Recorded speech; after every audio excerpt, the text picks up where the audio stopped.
Ya, kembali lagi masih bersama kami di Galeri Publik dan masih bersama dengan Dr. Nazar dan juga Pak Gufron, Wakil Menteri Kementerian Kesehatan.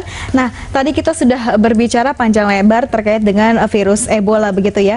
Dan ini kita melihat kesiapan sudah cukup dilakukan oleh Kementerian Kesehatan, begitu juga dengan Pak Dokter melihat sendiri seperti apa perkembangannya. Lalu mungkin adakah lagi yang bisa diingatkan kepada pemirsa di rumah terkait dengan virus Ebola ini ketika mereka mau bepergian keluar ini bagaimana? Karena kita lihat takut tersebarnya begitu cepat begitu, Pak. Ya, sekali lagi bahwa pencegahan itu jauh lebih cost efektif, jauh lebih bagus ya. Dan untuk masyarakat Indonesia, tolong pola perilaku hidup bersih dan sehat ini menjadi kunci ya. Jadi penting sekali, entah ada Ebola, tidak ada Ebola ya. Bagaimana kebersihan di rumah, bagaimana menjaga imunitas tubuh, kesegaran badan ya, olahraga yang cukup ya, kemudian tadi cuci tangan ya setiap makan ya dengan sabun ya, ataupun juga sesering mungkin itu juga lebih bagus ya, higien personalnya ya harus ditingkatkan, itu sudah bagus ya. Oke. Jadi secara umum ya seperti itu, tapi secara khusus sekali lagi hindarilah tadi kalau orang-orang yang kira-kira ya, kita tidak tadi menduga-duga ya, tetapi lebih baik kalau orang yang tentu keringetan ya, yang kurang lebih mungkin dia ada kecenderungan ya, meskipun kita juga tidak bisa pastikan juga gitu ya. Meskipun sekali lagi kalau yang sudah terinfeksi apalagi dari daerah yang memiliki prevalensi tinggi itu sudah tidak diberikan visa ya. Tapi kalau kemudian ada masyarakat kita yang haji ya, kemudian ada orang-orang yang kemungkinan ya, karena keringat, dari keringat juga bisa ya ditularkan kalau apalagi kita ada luka ya, karena biasa kalaupun musim dingin ya itu sering kulit kita itu agak pecah-pecah gitu, pecah-pecah kering begitu ya, kering pecah. Nah itu biasanya ada luka gitu ya. Nah itu kalau keringatan terus kemudian kontak langsung ya dengan penderita ya, atau orang yang mengandung virus itu ya, itu masih bisa ada kemungkinan tertular. Jadi lebih baik ya kalau ini ya jangan dekat-dekat lah gitu. Baik, Pak Nazar, ini kita lihat bahwa sebetulnya mereka sudah pulih saja dari virus tersebut, masih bisa menularkan hingga 7 pekan ke depan. Ini bagaimana harusnya kalau begini? Ya itu. Kenapa? Kalau kita sederhanakan bahasanya, itulah perangai dari virus Ebola ini. Itulah salah satu sebab belum bisanya kita dalam hal ini mengatakan sembuh begitu, ternyata masih bisa menyebarkan. Ada, memang ada. Hampir semua penyakit itu ada yang seperti itu. Masa inkubasi sekian, lalu habis itu lewat itu misalnya dia selamat-selamat, tapi bahwa di dalam spesimennya, dalam keringat seperti dikatakan beliau tadi, dalam darahnya, dalam luar sekret yang dikeluarkan itu masih ada inaktif, katakanlah sederhanakan saja virus yang inaktif, katakanlah begitu.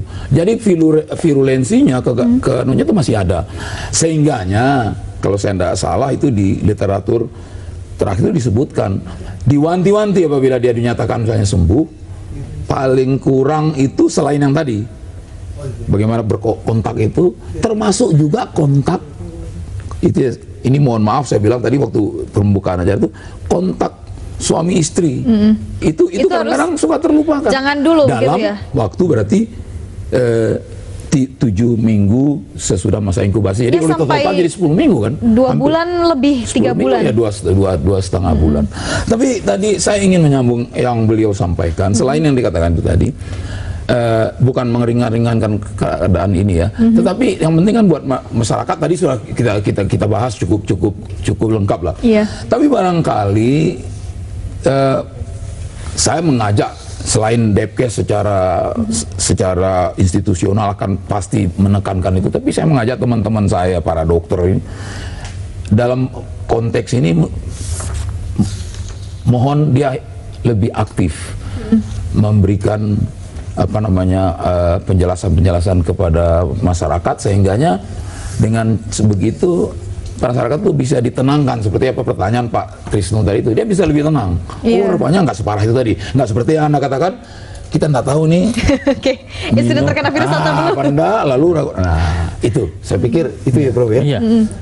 Mungkin bagaimana sosialisasi dari Kementerian Kesehatan bekerja sama dengan Departemen Kesehatan daerah-daerah Pak Wamen? Ya, kita berusaha untuk melakukan tadi surat edaran ya, dan juga upaya untuk sosialisasi kepada masyarakat. Tentu hari ini pun, sore ini pun juga satu bentuk ya, pencerahan ya, edukasi kepada masyarakat agar masyarakat memahami ya. Kalau selain surat edaran seperti apa bentuknya mungkin edukasinya Pak untuk mengenali? Ya, tentu kita, karena ini kan baru ya. Dan meskipun penemuannya sendiri sudah tahun 76 ya, tapi yang kemudian merebak betul-betul menjadi kejadian luar biasa ya, apalagi masuk public health emergency of international concern ini baru belum ada 1 minggu ya masuk klasifikasi itu. Jadi kita juga cepat bergerak ya, tapi belum sempat bikin leaflet atau kemudian hal-hal yang sifatnya buku kayak gitu belum ya.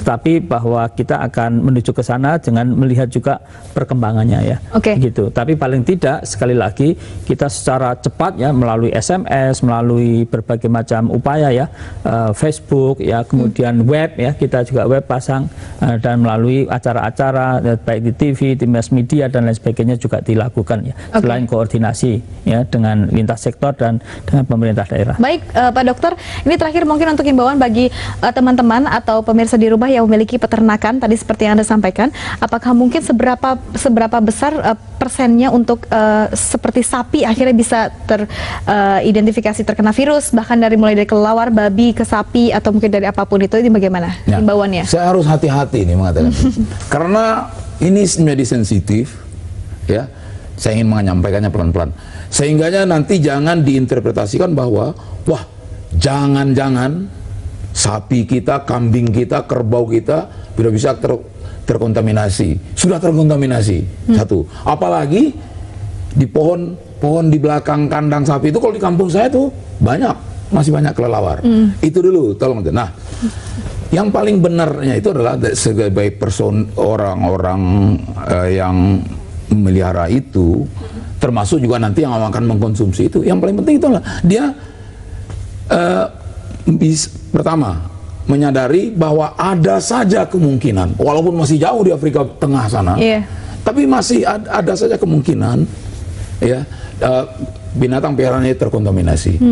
Lalu itu akan ke kita, walaupun jauh rentang panjang waktunya, tetapi kewaspadaan. Yang kedua adalah kawan-kawan atau saudara-saudara kita yang memang kehidupannya itu tergantung dari peternakan ini, dia menjaga seperti yang kita katakan tadi, menjaga sedikit mungkin. Iya, itu sedikit mungkin kontak, tapi nggak mungkin nggak kontak, yang memelah susu dan memelihara, memberi makan dan segala macam. Tapi itu tadi sederhana saja.